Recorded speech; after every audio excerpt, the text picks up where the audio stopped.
Em nome do Pai, do Filho e do Espírito Santo. Amém.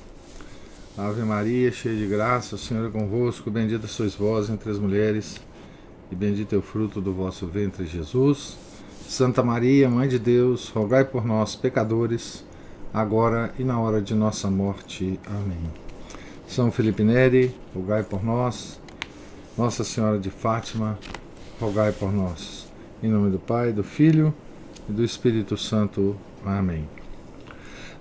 Então, estamos na página 289, capítulo 30, da biografia de Santa Gema Galgani, escrita pelo padre Germano, passionista, diretor espiritual da Santa.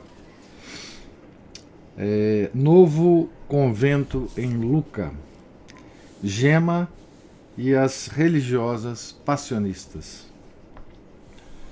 Uma alma tão apaixonada pelos bens celestiais como era Gema, devia de achar-se fora do seu elemento, vivendo no mundo.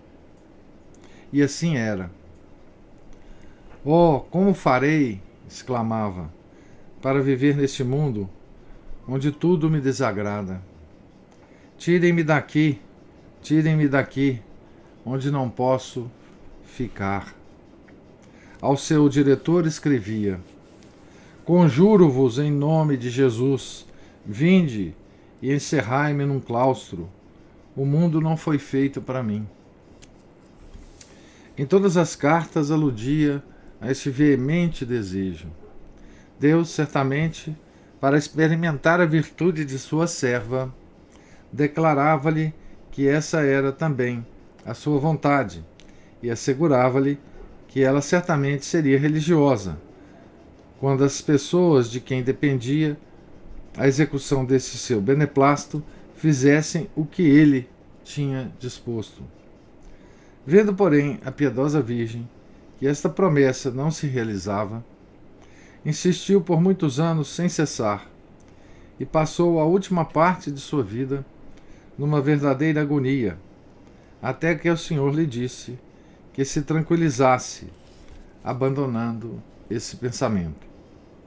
Sentiu o primeiro impulso sobrenatural para a vida claustral no ano de 1899, por ocasião da doença mortal que teve, estando ainda em casa, na casa da sua família. Esse fato é referido por uma criada da casa Galgani, chamada Letícia Bertuccelli, depois da morte de Gema. Entrando uma noite no quarto da enferma, eu a vi toda iluminada, e uma pessoa estava perto dela. Cheia de medo, porque julguei ser uma aparição de seu pai, morto pouco antes, e nesse mesmo quarto e cama, fui acordar sua tia. Porém, ela não se quis levantar, julgando que fosse ilusão minha.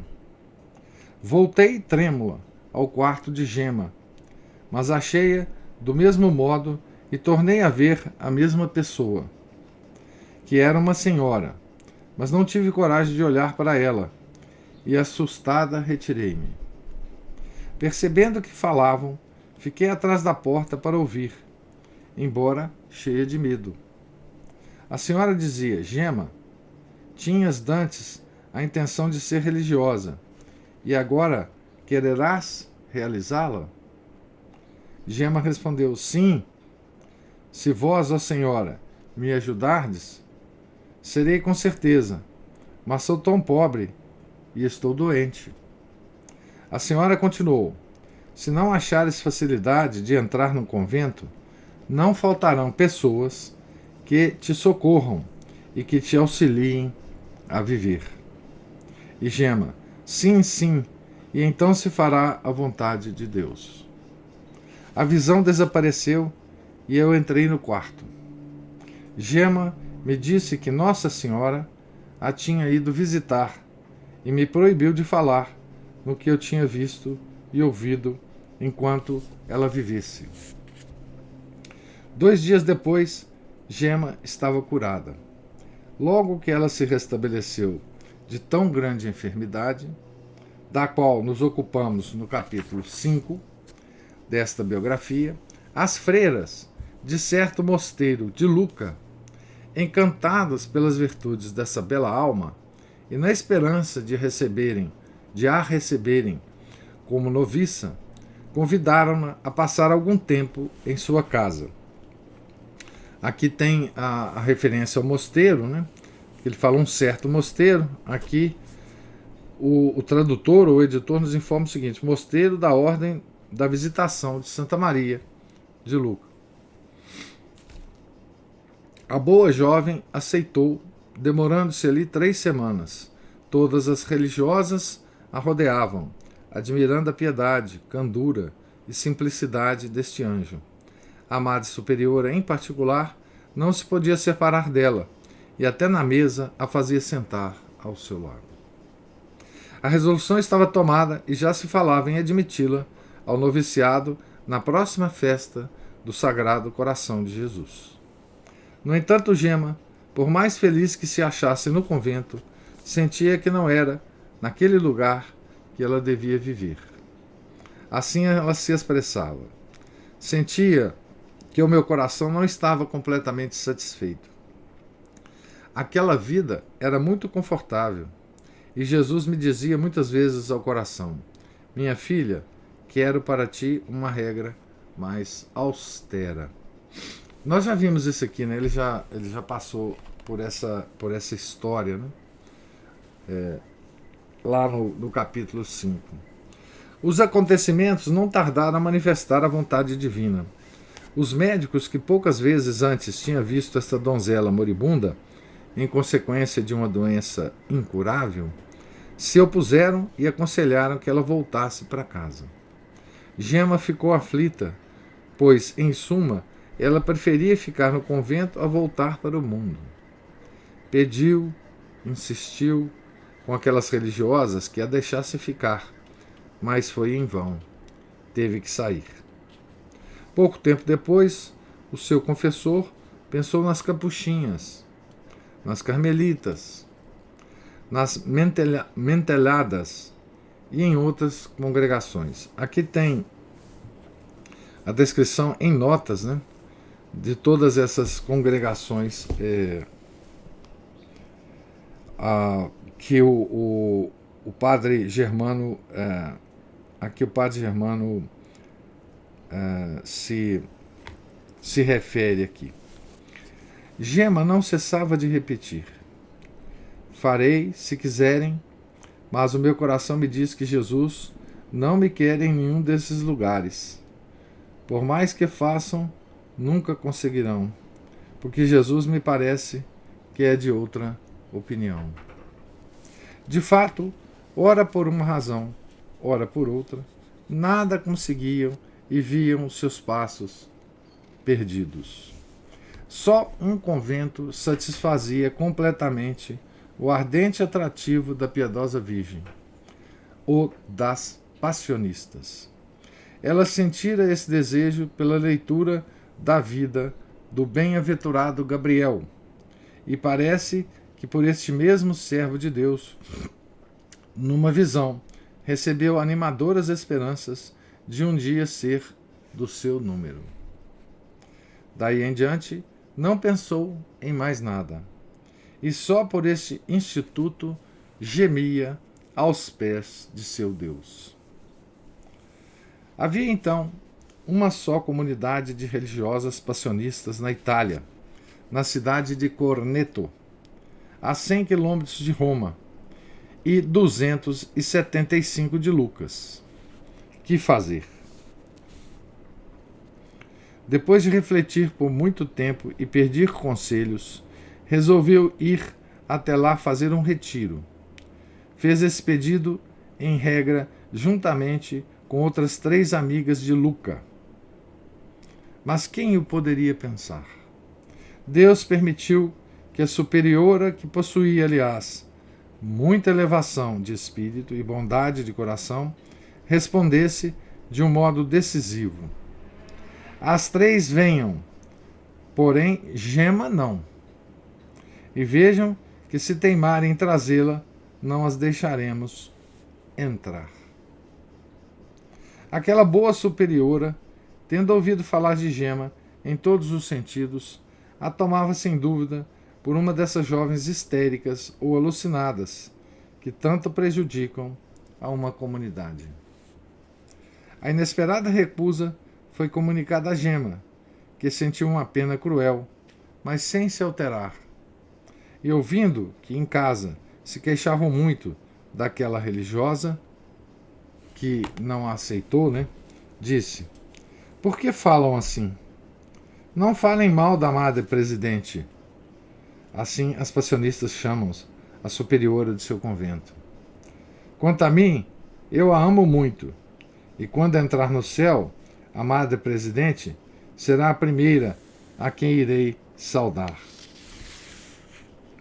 Falando com uma amiga sobre um sonho que tivera, disse: conheci em sonho a madre presidente, que olhava para mim com um olhar tão severo. Eu lhe quero tanto bem e ela não gosta de mim.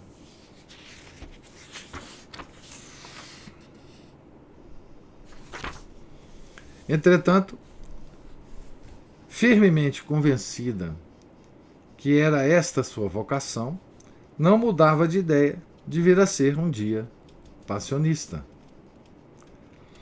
Falhando a tentativa com a presidente de Corneto, fez amizade com uma veneranda madre do mesmo mosteiro, a quem escrevia cartas de alto misticismo que terminavam sempre com alguma expressão bem viva do seu ardente desejo. Então aqui tem uma informação sobre essa madre a quem Santa Gema escrevia, né? É a Madre José, está na nota de pé de página, né? É a Madre Josefa do Coração de Jesus Armeline, fundadora do mosteiro de Lucca, que não existia na época de Gema, né? Acerca dela disse Nosso Senhor a Santa Gema em dezembro de 1899. Deve-se saber que aquela monja é uma alma que em breve, pelas angústias que passou e deverá passar, alcançará ao mais alto grau de perfeição. É uma alma a mim muito cara, e por isso a cubro de cruzes. Agora chegou o momento que tem muitas. Essas palavras de Jesus, né? Alma contemplativa, unida à paixão de Nosso Senhor, odiada pelo demônio, que certamente tinha horror daquela fundação. Ela teve que dele sofrer graves vexações. Então essa é a madre a quem Santa Gema escrevia, né? Então, ela escrevia assim para ela, né? Levai-me para o convento convosco. Ficai certa de que procederei bem. Satisfaçam o meu desejo. Não tenho um vintém. Sou muito pobre, mas procurarei tornar-me útil como irmã conversa. Creia que sei trabalhar, sei varrer, lavar a louça, ajudar na cozinha, e minhas forças suportam qualquer trabalho pesado. Recebei-me para agradar a Jesus. Aqui explica o que é irmã conversa, na nota, né? Era comum nos institutos de vida contemplativa de aceitarem moças como conversas, moças de pouca escolaridade, por isso dispensadas da obrigação do coro, isto é, do ofício divino, e se dedicavam principalmente aos serviços domésticos. Só a humildade poderia fazer Gema pensar que ela se adequava à realidade de conversa. Outra vez, eu sei que o padre, seu diretor, está em Corneto, diretor da madre, né? Diz-lhe muitas coisas em meu nome. Pedi-lhe que me faça entrar no convento convosco. Serei sempre obediente e não farei nada por mim mesma. Eu lhe direi tudo e só procederei conforme for de sua vontade. Sinto-me tão mal no mundo, minha mãe. Diga ao padre que reze muito e se decida, porque em breve não será mais tempo, ou não terá mais tempo, né? As mesmas instâncias ela me fazia diretamente, com muito abandono, porém. Depressa, meu pai, ouvi a Jesus, senão não será mais tempo. Tornarei a falar em breve sobre esta frase 100 vezes repetidas. Não haverá mais tempo. Ela já sabia que o tempo dela na Terra não... que esse tempo estava acabando, né? Começava-se a falar, então, na fundação de um convento de passionistas na cidade de Lucca. Que alegria para a Gema, que esperou ver realizar, enfim, o seu desejado intento. Ela animava o quanto podia a todos os que trabalhavam em tão piedosa empresa. Confiava no Senhor, não se deixando abater pelas dificuldades. Pelo contrário, por esse mesmo motivo, cobrava maior ardor. Jesus o quer, dizia ela. E o que Jesus quer certamente se realizará. Apressem-se e ponham mãos à obra. Aqueles que, guiados pela prudência humana, de cujo número confesso que eu era, ele era do número desses, né? Que era guiado pela prudência humana, né? Não se deixavam levar por esses argumentos e adiavam aquela fundação. Ponderavam como era impossível fundar um convento de clausura rigorosa sem dinheiro. É preciso comprar uma casa, adaptá-la, mobiliá-la, onde achar em seguida o necessário para a subsistência das religiosas. Depois de 2 anos de assíduos trabalhos, apenas tinham podido reunir 2.000 liras, e a Cúria Episcopal de Lucca exigia para cada religiosa um capital grande, e o convento de Corneto estava firme em não deixar nenhuma freira sair daquele convento para fundar outro, se não lhe dessem uma boa garantia. Gema, porém, continuava a insistir. Prestai bem atenção, meu pai. Jesus está descontente com a vossa desconfiança, como se ele não pudesse, num instante, prover a tudo. Comecem e verão o que Jesus o fará. Ela, pelo seu lado, acompanhada pela sua inseparável companheira, percorria as ruas da cidade de Lucca, procurando uma casa conveniente, ou pelo menos um terreno apropriado a essa construção. Em março de 1901, como se a fundação já estivesse em andamento, escrevia a religiosa passionista de Corneto, de quem já falei. Senti tanta consolação em saber de sua opinião que Jesus quer o novo convento. Sim, é verdade. Jesus o quer. E em breve ele lhe dará esta consolação. Isso Gema para a amada, né? E ainda, Monsenhor disse que é preciso que alguém venha falar com o senhor arcebispo para se chegar a uma resolução definitiva. Já temos aqui 8.000 liras e há muitas casas grandes para vender ou alugar, conforme a vontade dos superiores. Mas se estes dormem, enfim, esperemos com confiança. Que Jesus se digne também a ocultar-me num cantinho do convento. Veja que coisa interessante, né? A gente aqui está conhecendo uma outra faceta, né, da Santa Gema.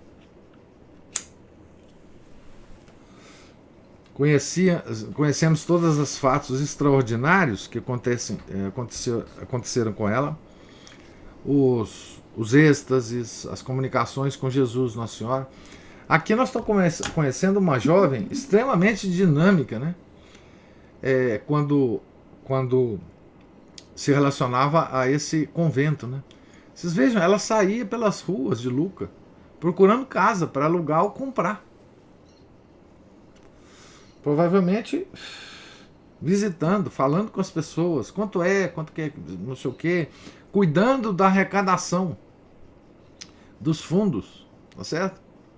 O que mostra que a contemplação, né, esse contato direto com o Nosso Senhor, não a fazia desligada das coisas ou incompetente para tratar das coisas puramente materiais, né? Ao contrário, como ela sabia que era vontade de Nosso Senhor, ela se aplicava ainda mais a esse tipo de atividade, né? Certo? Em outra carta, aludindo a mim, escrevia: se nosso bom Pai se decidisse a fazer a vontade de Jesus, que ele era bem conhecida, tudo se arranjaria. Você vê, ela puxando a orelha do seu diretor espiritual, né? Rezemos para que Jesus lhe dê a graça de vencer as suas hesitações. Queria levantar-lhe o ânimo, dar-lhe coragem, de que muito precisa, e tirar-lhe o medo. Pobre pai, não tenha receio de nada. Olha que coisa, né? Isso lembra um pouco as cartas de Santa Catarina de Sena, né? Aos seus correspondentes, né?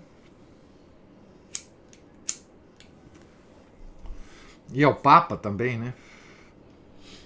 Então, a Santa Gema também sabia, né? Quando era a vontade de Deus, ela sabia ser dura também, né? Isso aqui, né, esse texto, que parece ser um texto muito carinhoso, né? É de uma dureza terrível, né? Dizendo para o diretor: olha, você está com medo, tira esse medo. Não pode. Jesus está querendo, não tem esse negócio de ficar com medo. Que medo é esse? Não é?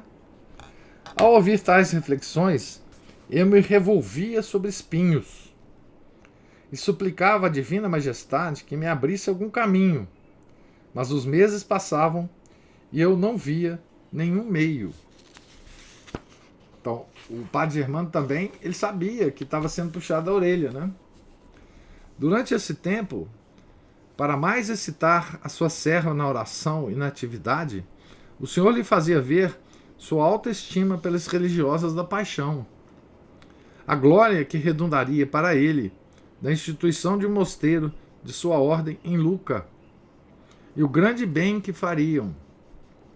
Em uma visão em que Jesus lhe apareceu, como descrevi no capítulo anterior, e lhe disse que a justiça do Pai Celeste pedia vítimas, acrescentou: quantas vezes o detive, apresentando-lhe almas preciosas e vítimas fortes, suas penitências, seus sofrimentos, seus atos heróicos, o tem detido. Agora, ainda para aplacá-lo, eu lhe ofereci vítimas, mas estas são poucas. Quem são elas? Interrogou Gema, e Jesus respondeu: as filhas da minha paixão. Se soubesse quantas vezes eu vi meu pai aplacar-se quando eu lhe as apresentava. Jesus falando, né, da sua relação com o pai. O pai dele, Jesus, né? E concluiu: escreve imediatamente a teu pai. Peça-lhe que vá a Roma e fale desse desejo ao Papa, que ele lhe diga que um grande castigo está ameaçado e é preciso que apareçam vítimas, que são as irmãs da paixão, né? Tá certo? Aqui tem duas notas a respeito dessa passagem, que diz assim: mesma visão relativa aos castigos. O venerável padre Germano entendeu que ela se refere somente à fundação do mosteiro dos passionistas em Luca. Reveja a nota 9 na página 197. Aqui tem a segunda nota relativa à segunda passagem que eu li. Esta é a única das experiências místicas de Santa Gema no qual Nosso Senhor pede que se dirija ao Santo Padre o Papa, então Leão XIII. O venerável Padre Germano entendeu que se tratava apenas da fundação do mosteiro das passionistas. De novo, reveja a nota, etc. A ideia fixa do novo mosteiro, sempre ligada à esperança de aí achar um sereno refúgio, absorvia a donzela continuamente, até nos êxtases. Jesus, o confessor, me disse que insista convosco para que se funde o convento, que ele tem grande desejo de ver efetuada esta obra.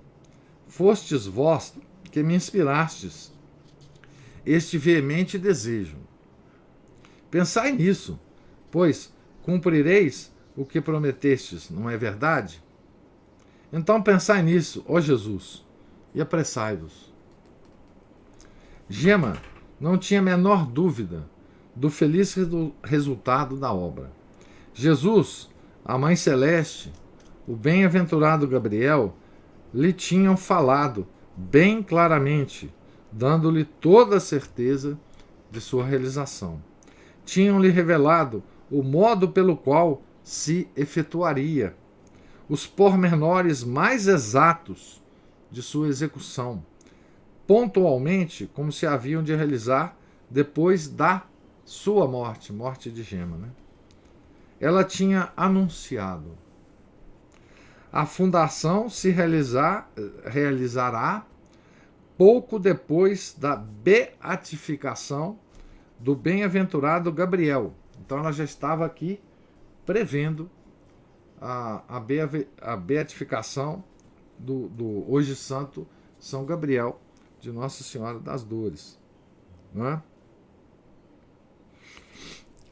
Concorrerão para estabelecê-la o sumo pontífice, o bispo, um consultor geral e o próprio geral das passionistas, influenciado e inspirado pelo consultor, que o fará ser favorável, bem como o provincial da província romana, e outro padre que este mandará a Luca para arranjar tudo.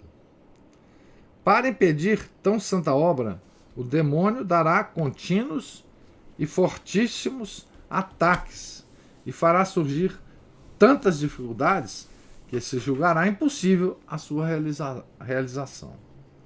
Efetuada, porém, os próprios adversários se tornarão favoráveis, demonstrando toda a sua satisfação. Então aqui é uma profecia muito detalhada, né, da fundação do mosteiro, inclusive a época, né, pouco depois da beatificação de Gabriel de Nossa Senhora das Dores. Né. Depois fez uma última predição que devia ser muito dolorosa ao seu coração. Já fiz menção dela. Ei-la aqui.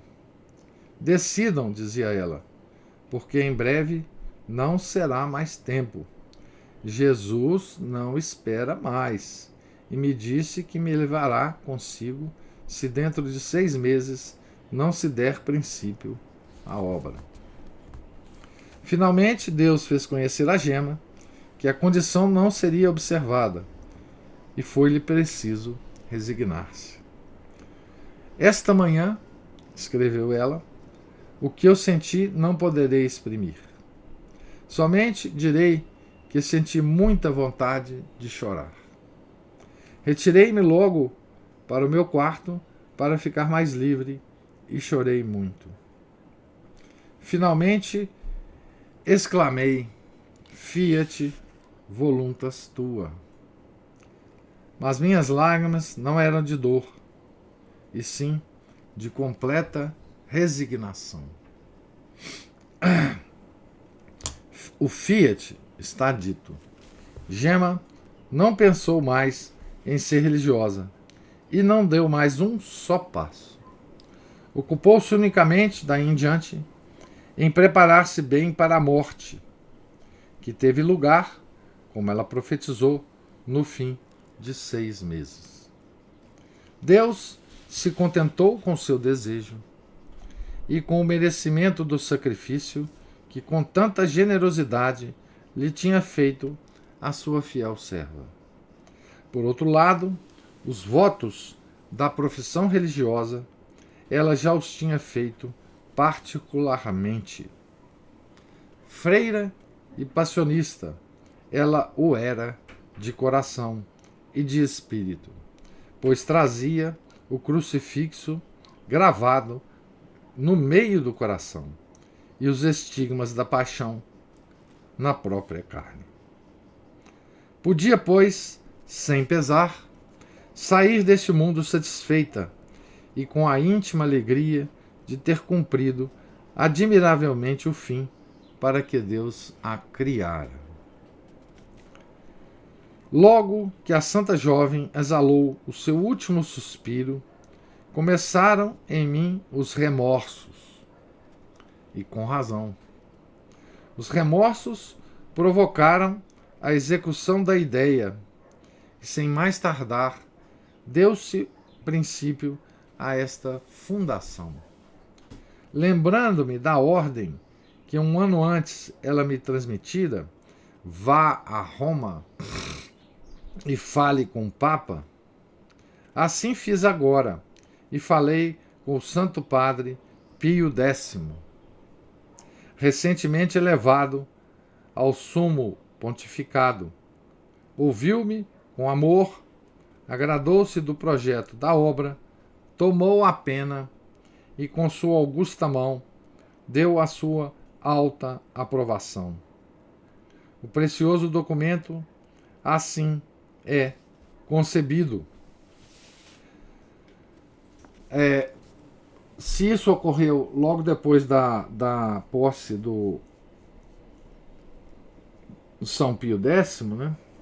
Isso deve ter ocorrido no ano de 1903, né? Tá certo?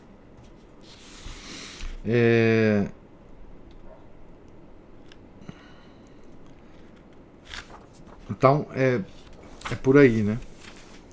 Então, o Papa escreve o seguinte, né?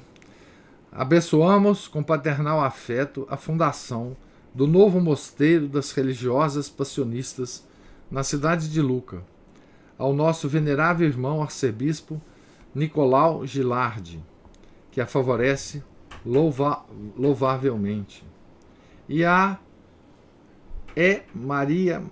Madre Maria Josefa do Coração de Jesus, que deve ser a sua primeira superiora, a todos os benfeitores que concorreram ou que concorrem para estabelecê-la, e às religiosas presentes e futuras que farão parte.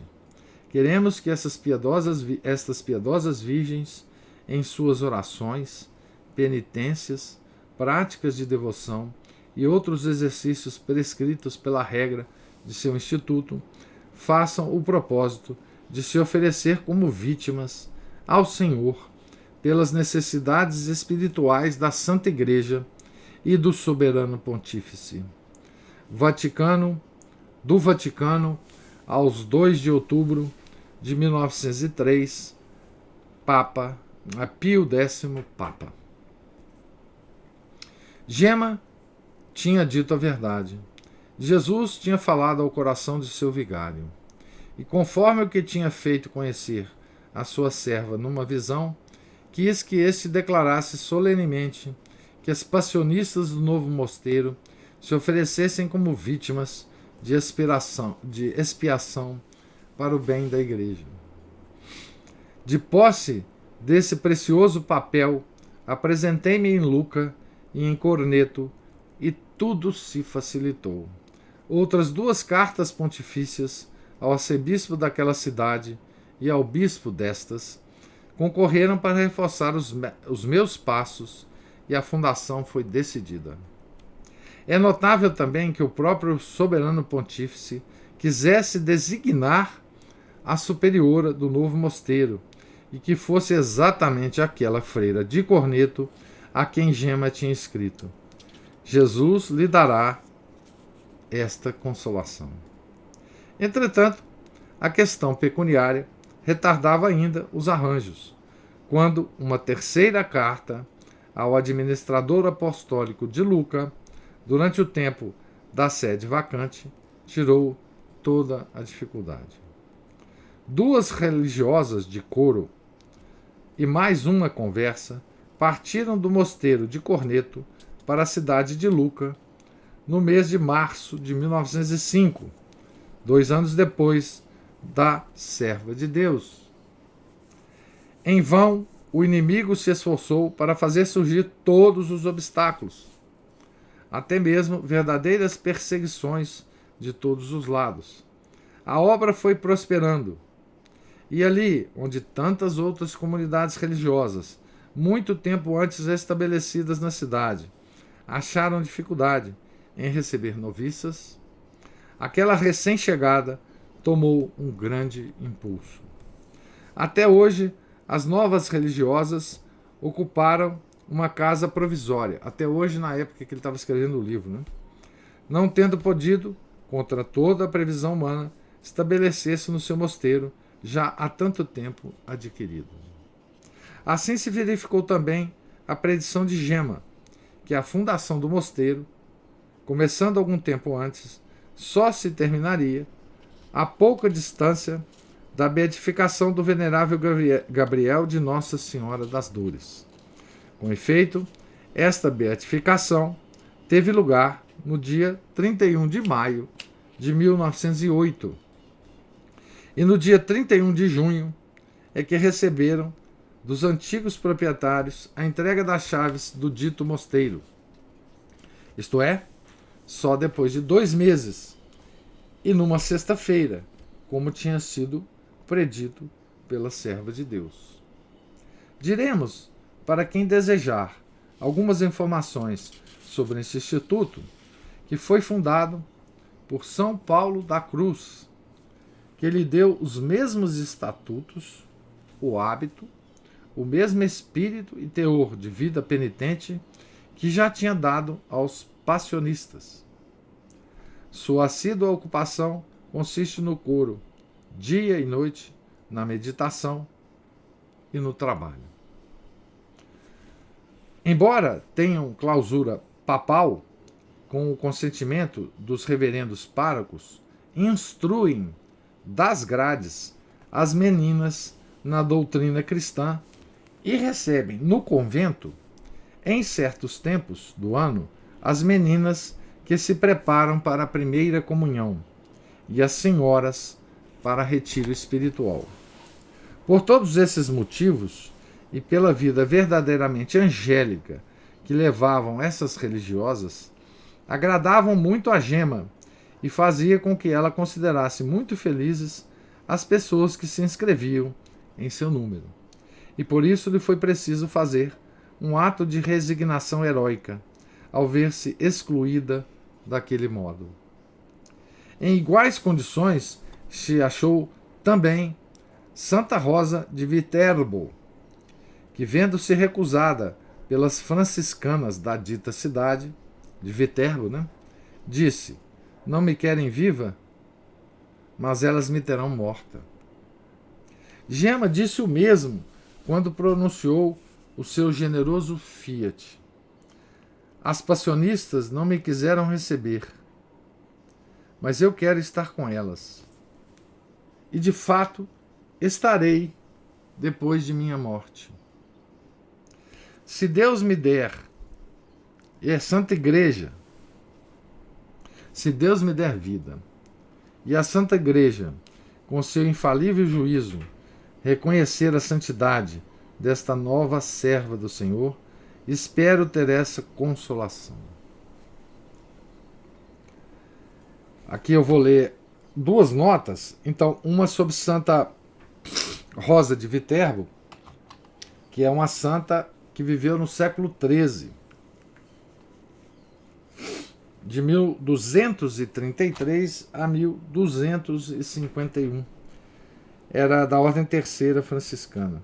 Seu corpo incorrupto se encontra na capela do Mosteiro das Clarissas, de Santa Rosa de Viterbo.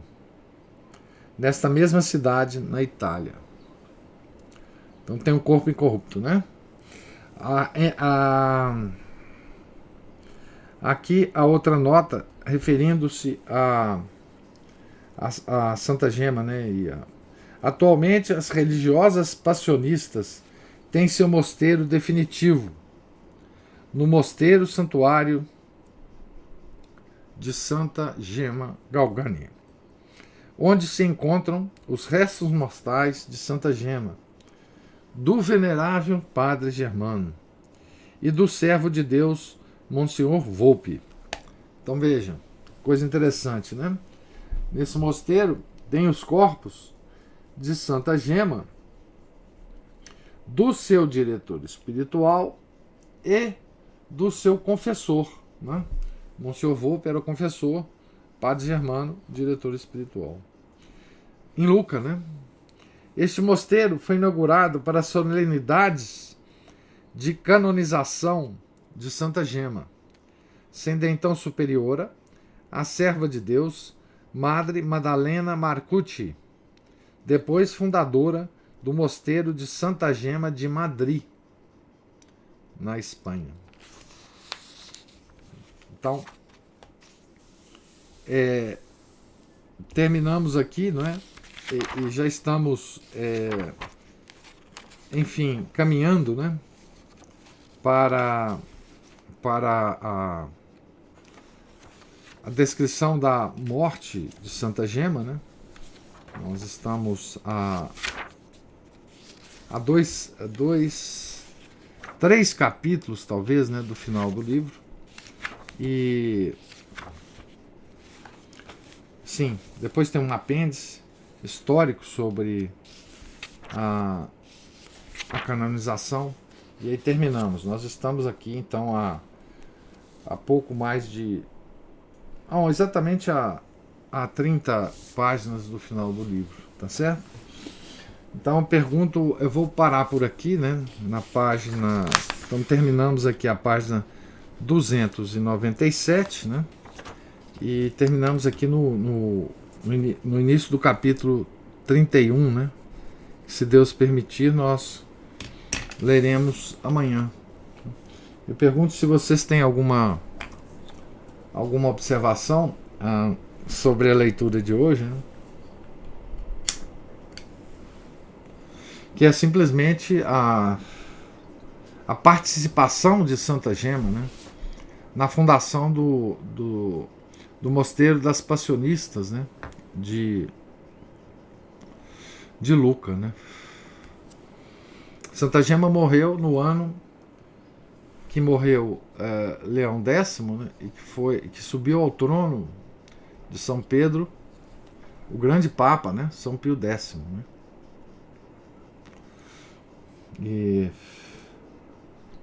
E a fundação definitiva só foi feita em 1908, né? Não era um mosteiro abandonado. A Aline pergunta assim: eu entendi errado? O mosteiro já existia em Lucca e era um mosteiro abandonado? Não. Eles compraram a propriedade do mosteiro, mas teve ainda uma complicação da entrega da propriedade pelos proprietários anteriores aos passionistas, né? E daí eles fundaram o mosteiro. Não existia esse mosteiro abandonado, não. Era uma propriedade que eles transformaram em mosteiro, né? Existiam vários outros mosteiros de outras religiosas em Lucca, mas não esse, né? Então, até o próprio Padre Germano diz que chama atenção, né, de que os outros mosteiros lutavam para receber noviças, né? Mas a fundação do mosteiro de Lucca foi um sucesso enorme nesse quesito, né, de receber noviças para entrar, né, no mosteiro. E como é que Santa Gema entrou para a ordem dos passionistas, né? De fato, depois de morta, né? Depois de morta, enfim, foi o que ela predisse também, né? Ela já era passionista de coração e de alma, né? E de coração, de alma e de sofrimento, né? Porque como os passionistas são muito ligados à paixão de Nosso Senhor, desde o seu fundador, né, São Paulo da Cruz, ela foi em vida a própria paixão de Nosso Senhor em execução, né? Aquelas ocorrências de quinta e sexta-feira provam com abundância, né, que ela sofria, né, a paixão de Nosso Senhor. Então, enfim, né, estamos caminhando para o final dessa belíssima história, dessa belíssima biografia, né, de Santa Gema, mas falta ainda um pouquinho, e provavelmente nós vamos terminar no início da semana que vem, né? E começaremos uma nova biografia, né?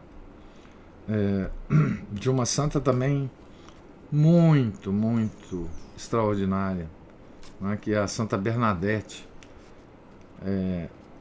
de Lourdes, né? Então,